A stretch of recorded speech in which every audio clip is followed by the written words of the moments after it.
Добрый вечер. В эфире итоговая воскресная программа телеканала АТР. В студии я, ее ведущий Юрий Мацарский. Вначале коротко о темах нашего сегодняшнего выпуска. В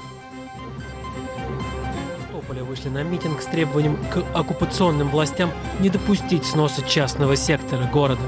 Так называемая прокуратура Крыма завершила предоставление доказательств вины журналиста Николая Семины в сепаратизме. Год с дня исчезновения в Крыму Эрвина Ибрагимова. Встреча Большой Семерки и саммит НАТО. Вспомнили и об Украине. Итак, вчера в Севастополе около 1000 местных жителей вышли на митинг протеста, требуя от так называемых местных властей отказаться от генерального плана развития города. Этот документ, в частности, предусматривает снос частных домов и строительство на их месте новых жилых кварталов. Как именно проходил этот митинг, понятно из короткого сюжета, снятого журналистами «Крым Реалии». Земельные участки получены изменения именно Севастополь. Такой же пострадавший, как и... Я считаю, что этот генеральный план – это саботаж центральной власти в преддверии выборов. Так и передайте всем. Против плана, потому что нарушаются все наши права, и никто нас не отстоит, если мы сами не выйдем. У людей все законно, как правило, подавляющее большинство, давным-давно, много лет. А сейчас хотят сносить и так далее, и так далее.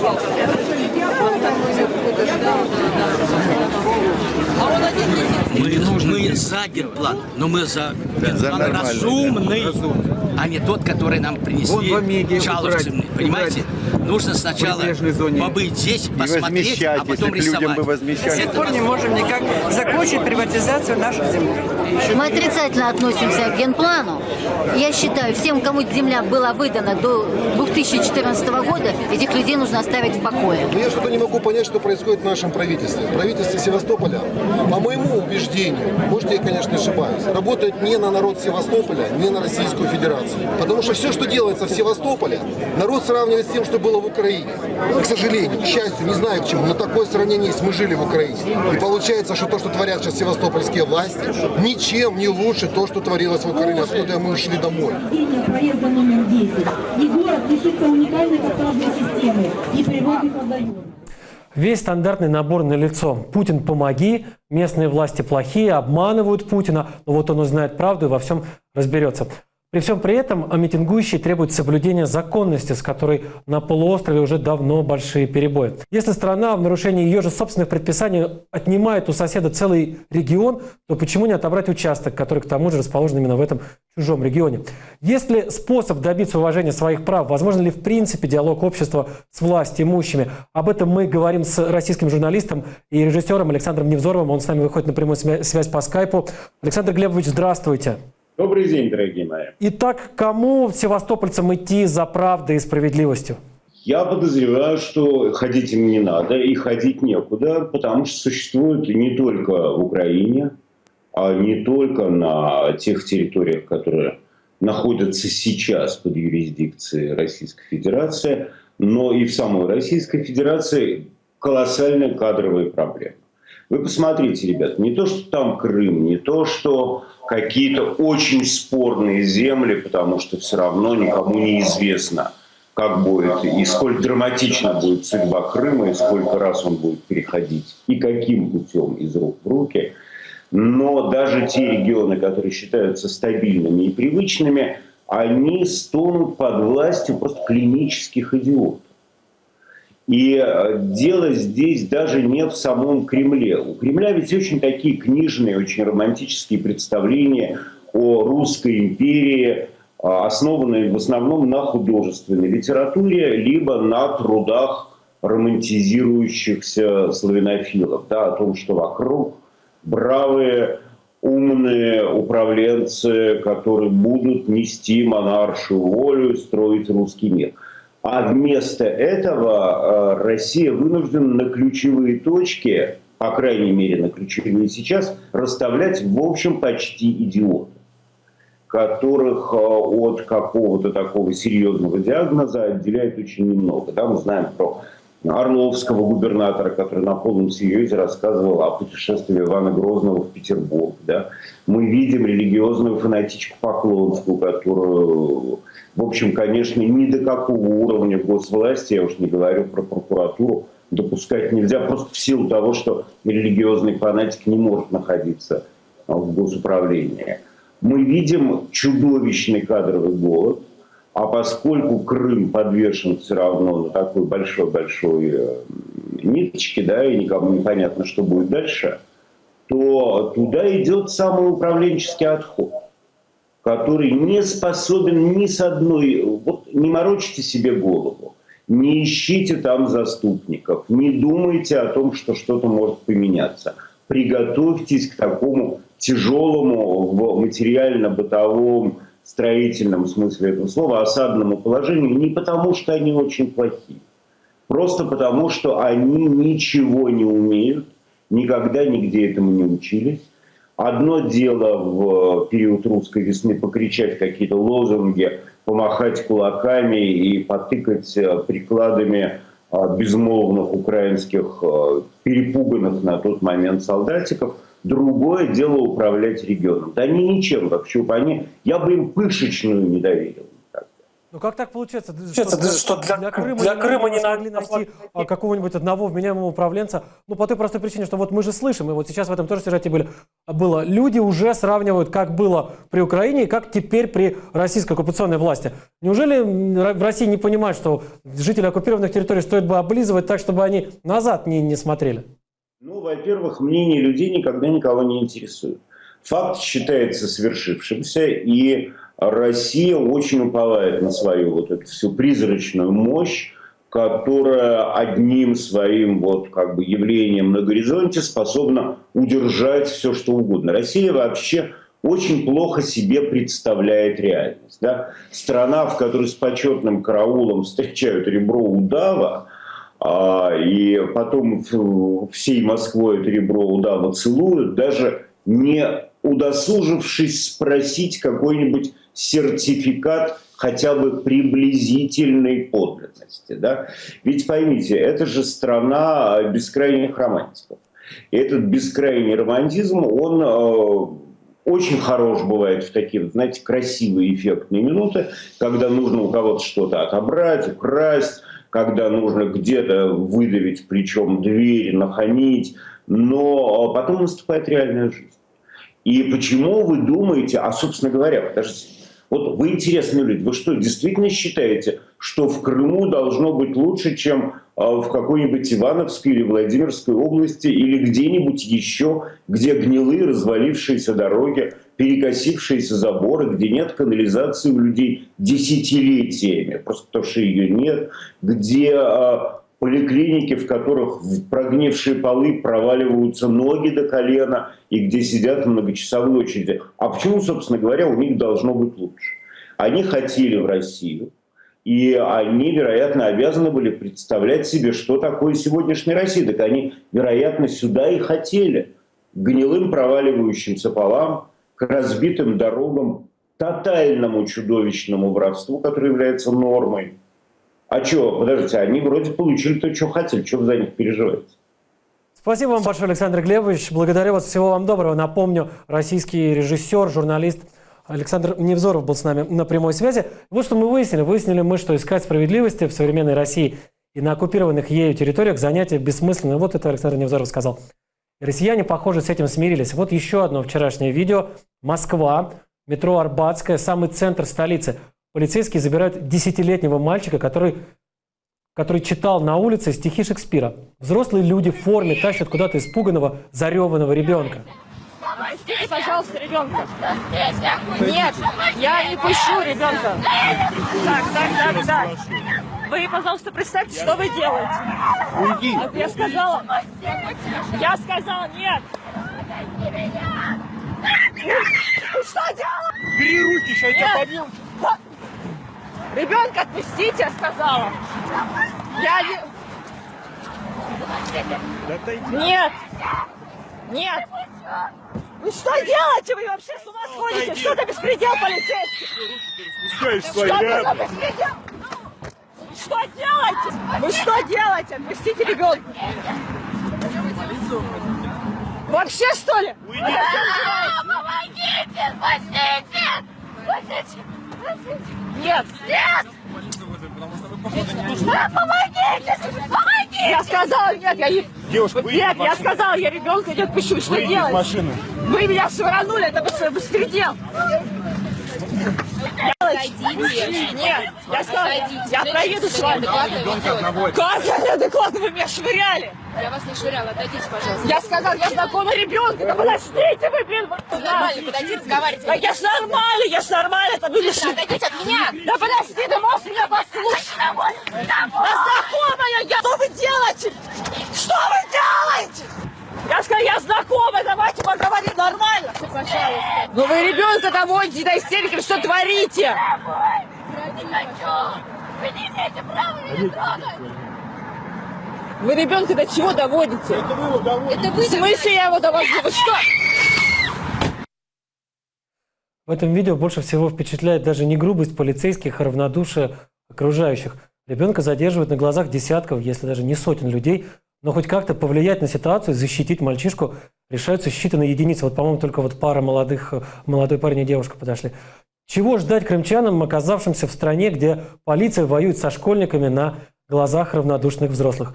Фонд «Майдан закордонных справ», на этой неделе опубликовавший ежегодный отчет «Оккупированный Крым в условиях санкций», предупреждает, что ничего хорошего ждать не приходится. Вже ясно, що в Криму не буде ніякої промисловості, крім оборонно-промислового комплексу. В Криму не буде ніякого туризму, в Криму не буде малого бізнесу. Ніякого економічного майбутнього в Криму немає. Все больше у жителей Крыма возникает проблем, а где найти работу. И та работа, которая более, скажем так, привлекательна с точки зрения заработной платы, в выборе предоставить ее крымчанину или предоставить ее гражданину Российской Федерации, который приехал с материковой России в Крым, гражданин Российской Федерации с материка уже имеет приоритет. То есть жители Крыма – это как бы люди второго сорта. Одним із надефективних ключів щодо повернення Криму під суверенітет Української держави – це є переформатування статусу автономії, надання йому статусу національно-територіальної автономії як форми самовизначення кримсько-татарського народу. Так называемая прокуратура Крыма завершила предоставление доказательств вины журналиста Николая Семины, которого оккупационные власти полуострова обвиняют в сепаратизме. Основанием для этих обвинений стали статьи журналиста, в которых он называет аннексией действий России в Крыму зимой и весной 2014 года, а также высказывается в поддержку энергоблокады полуострова. О ходе судебного процесса узнаем от журналиста «Радио Свобода» Антона Наумлюка, освещающего в том числе и дело Семина. Антон выходит с нами на связь по скайпу. Антон, здравствуй. Добрый вечер. Расскажи, пожалуйста, какие именно доказательства вины Николая Семины были предоставлены так называемой прокуратурой? Что там фигурирует в этом самом деле уголовном? Вообще процесс над журналистом Николаем Семиной должен был стать таким первым серьезным разговором о статусе Крыма на юридическом языке. Защита именно на это рассчитывала и готовила свою позицию с точки зрения международного законодательства, международного права, которое не позволяет России назначить свои границы в одностороннем порядке и не зафиксировать их в международных договорах, которых, естественно, по поводу Крыма нет и не может быть. Тем не менее, обвинение, которое действительно закончило фактически представлять свою сторону, свои аргументы, не стало переводить сам процесс в политическую плоскость, ограничивался только техническими какими-то мотивами. Никаких доказательств вот как таковых вины журналиста их нет. Их просто быть не может. Есть только факт того, что текст был действительно написан им и опубликован. Николай Семина никогда этого не отрицал.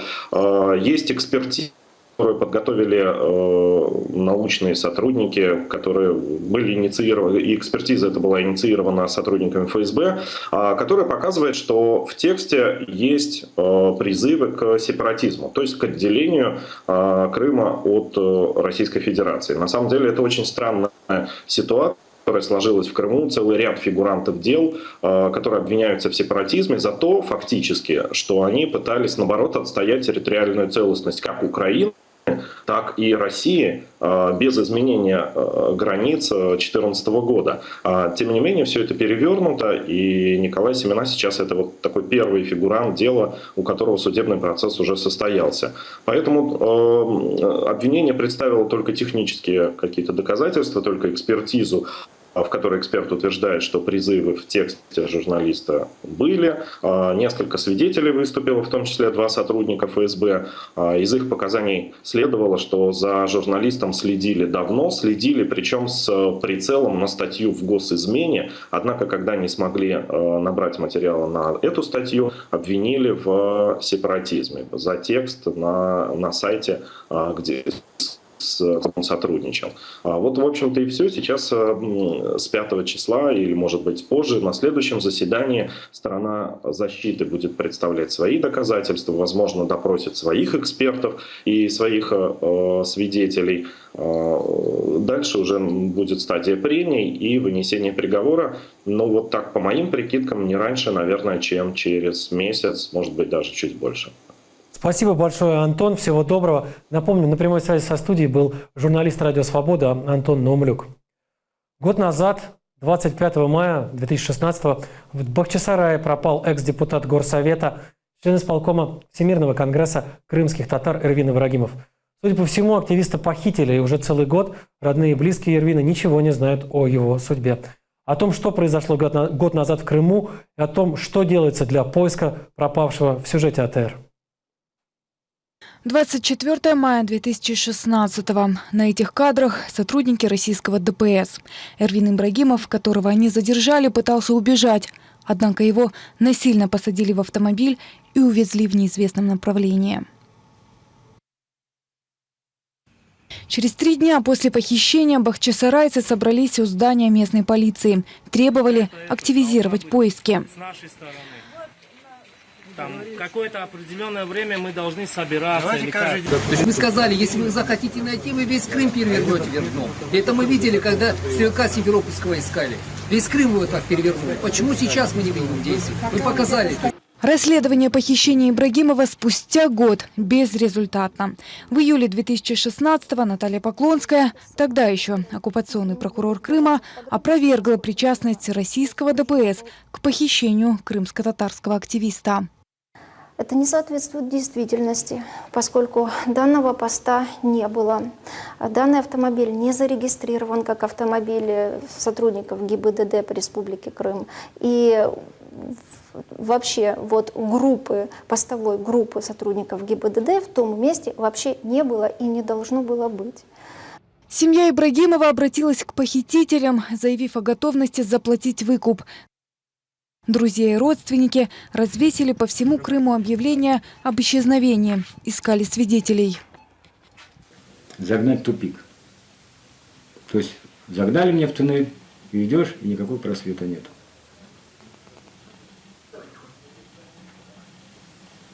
Вот и все. То, что вот надежда обнадеживали меня, вот действительно, человек не зря же говорит, надежда живет. Идет, какой-то луч хочет увидеть, а этого луча не видно. И все глубже, глубже, глубже, и все темнее, темнее, темнее. Кроме родителей, кроме одноклассников, друзей, родственников, никто Эрвина не ищет. Нам кажется, что его фигура была выбрана с целью вот показать, что мы уже рядом. С каждым из вас может что-то подобное произойти и так далее. То есть посеять страх уже даже среди тех, кто не боится. Эрвин Ибрагимов принимал активное участие в работе национального движения. Избирался депутатом Бахчисарайского горсовета. Стал одним из 6 делегатов от Украины и Крыма, которые вошли в руководящий орган Всемирного конгресса крымских татар. Ибрагимов является членом Бахчисарайского регионального меджлиса. Как и многие сторонники меджлиса, был на митинге 26 февраля 2014-го. На этих кадрах Эрвин Ибрагимов отстаивает территориальную целостность Украины.